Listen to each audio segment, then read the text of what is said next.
An alarming admission to the city's storm response, prompting changes from the top tonight.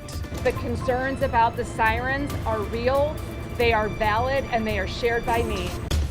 A change in protocol tonight, days after emergency sirens were not sounded ahead of a deadly EF3 tornado. Good evening, everyone. I'm Kelly Jackson. And I'm Mike Bush. Just hours ago, St. Louis Mayor Kara Spencer signed an executive order naming who's responsible to trigger those sirens. 5 on your side's Laura Barczewski is live at the city's Storm Recovery Command Center to break down the changes. Mike and Kelly, the siren activation is now up to the St. Louis Fire Department, and they were working with the National Weather Service all day to make sure that a failure like the one we had on Friday never happens again. Never heard no tornado sirens at all. No, I heard no storms. Never did hear no storm sirens nowhere. I didn't.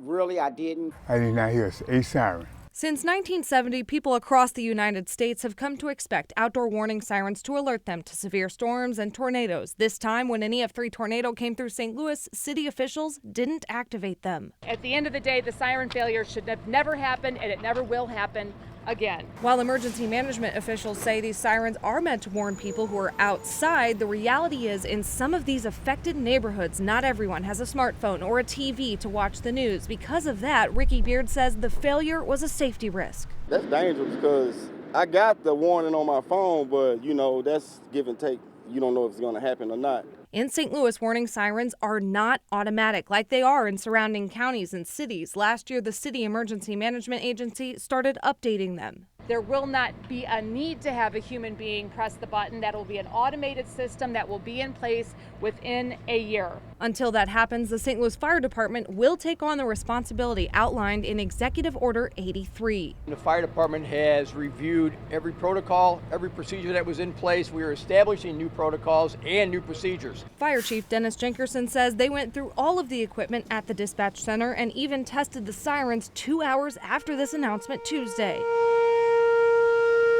He says they will have 4 ways to receive these warnings from the National Weather Service so they can push them out to the city. We have text, we have email, we have a phone call. We also have what's called a NAWA system, which is a secured line directly from the National Weather Service that will notify us of impending issues coming in. The fire chief says that every member of the St. Louis Fire Department will be trained on the warning siren protocol so that they are prepared and St. Louis citizens will not be failed again. Reporting live in St. Louis, Laura Barczewski, 5 on your side.